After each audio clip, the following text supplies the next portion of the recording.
In this chapter 8, we talk about innovation and change. So let's see what we've got. Number one, we're talking here about the strategic role of change. Today's organizations must pose themselves to innovate and change. All companies need to continuously improve, right? You can't be the same. You have to improve every day. The world is improving. Your competitors are improving. Your people are improving. Technology is changing. Globalization is affecting. And international economic integration is making life very more advanced, demanding. If you don't keep up, if you don't innovate, you perish. Do you know the word perish? Means you die, you end. People forget you forever. How many people still remember Nokia? Very few people. How many people still remember Kodak? They died. So these companies, some of you never heard of, but they used to be at some point of time the best and the top of their industry. So these forces make change very important, and you need to manage threats and opportunities. In order to do that, you need to learn how to change. So change is a key word. Is change always positive or sometimes it's negative? You need to make change positive in all the ways. You always have to change, and you always want to make change to be positive. You see? What you don't want is to change to be negative, right?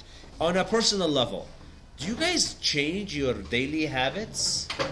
Yes. Do you change them to the better or to the worse? Sometimes to the better, sometimes to the worse. What is important is to always change to the better. Because it is easily, you can change to the worse. But we don't want that. We want to change to be better.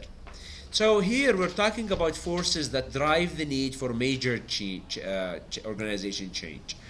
So because of technology, international economic integration, maturation of markets. Do you know what is maturation of markets?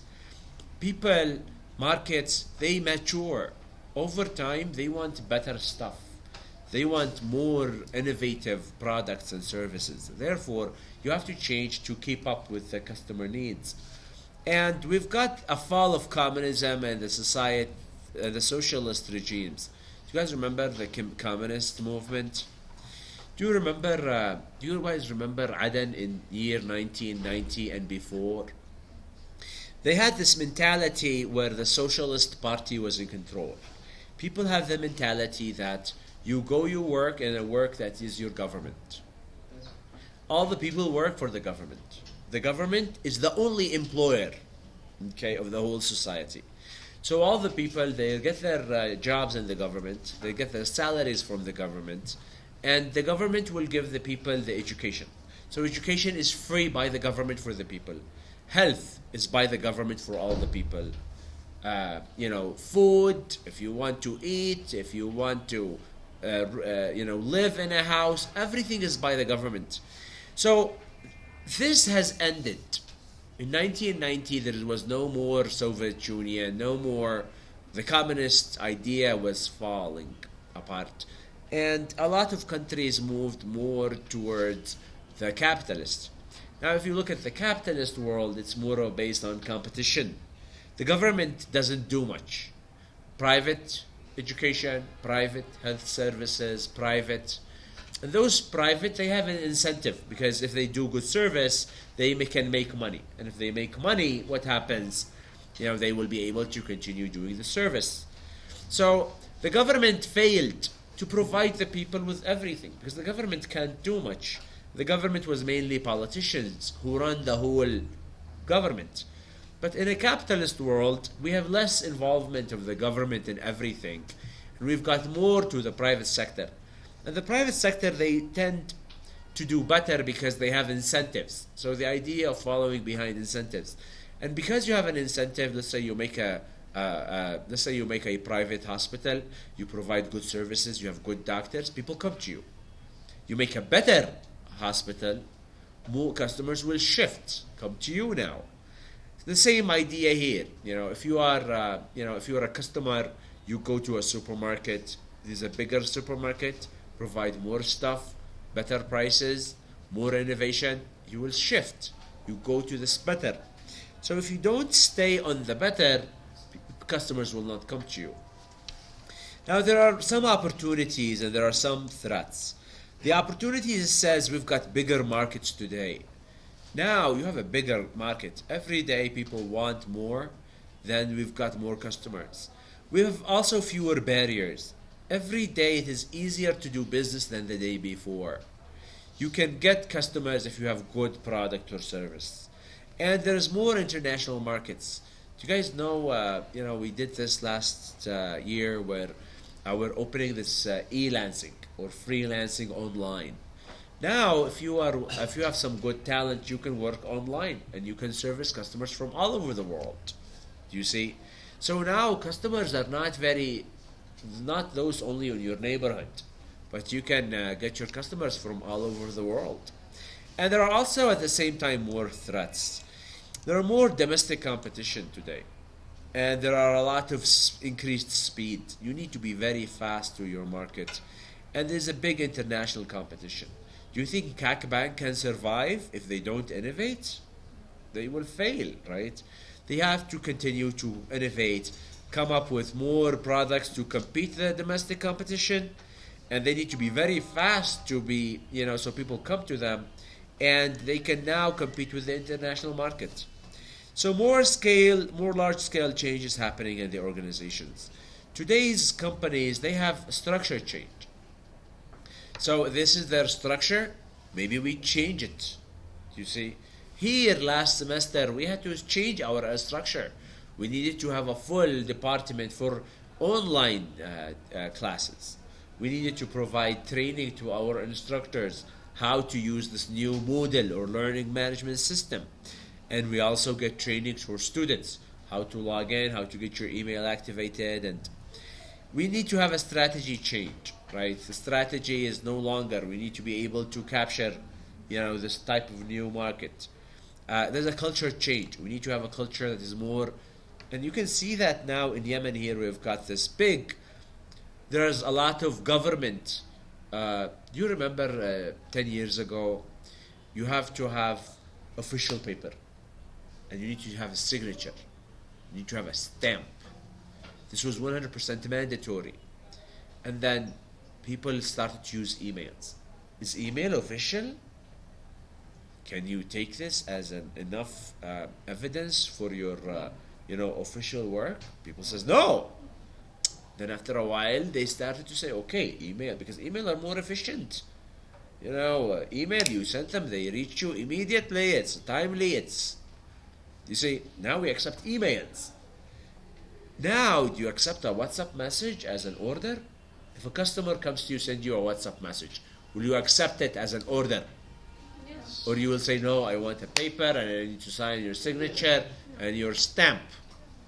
You see, tomorrow if you go to the court and the court says, where's the evidence? If you show the court paper signed with a stamp and on the back attested by this is official, okay. Do you think the court will accept a WhatsApp message? No. Will the court accept an email? Will the court accept a website transaction? This becomes another issue, right? So here we've got this new culture, change, law, bylaws, rules, regulations, society. According to the Yemeni law in 2006, if you have a receipt from the ATM machines saying you draw the money, that's final. I don't need to see your signature. I don't need to see your stamp. The report of the ATM machine is enough proof that you took the money. So now we've got this new type of authentication, do you see? And as world continue to innovate, then we need to be able to proceed. What happens if you go and you do a transaction on mobile application and they withdraw money from your account? Can you go to the court and say, I didn't take the money? They tell you you made the order on your mobile. You tell them, no, that's not me. You used your PIN number. I don't know. Show me the signature. I didn't sign. You don't take my money from my account. Will that still work today? So There's a lot of knowledge management issues, enterprise planning issues, quality programs. You guys know that if you don't have a good quality program, do you guys remember Toyota?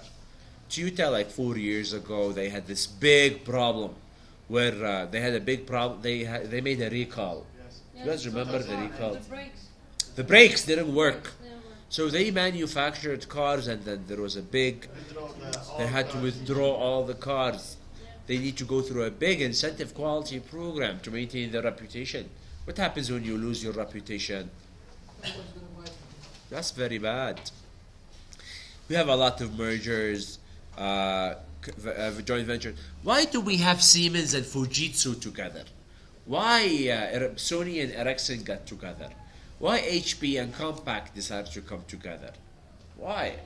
Because they have to change. They have to develop their organizations. It is becoming more difficult to survive the competition. Horizontal organizations, teams, and networks. A lot of companies now, they don't like to do just a functional design or a divisional design or a matrix. This big shift towards this horizontal organizations. Why? Because horizontal organizations, they can work stronger, have everyone on the same table, bigger teams that can achieve innovation.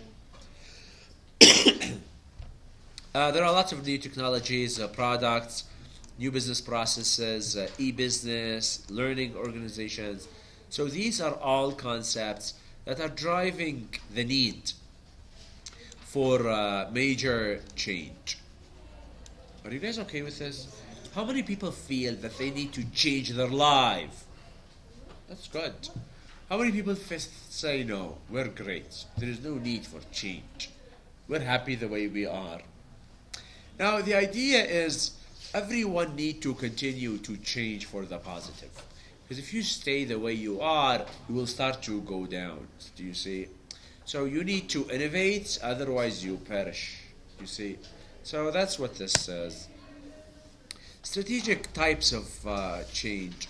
If you think about a company perspective, if you're the big leader of a company, you need to consider these. You change through technology. More technology, that will improve you. Products and services. New product, new service, that's going to be something new. Help you to change towards positive results. Strategy and structure. Maybe you need to change your strategy or structure in order to, improve and develop. And maybe you need to change your culture. And this is one of the difficult changes, is how can you change our culture? We want to make our people to start to think a little bit different. So now, once you've got these, you need to look at the market and look at the international environment. What's going on in the world?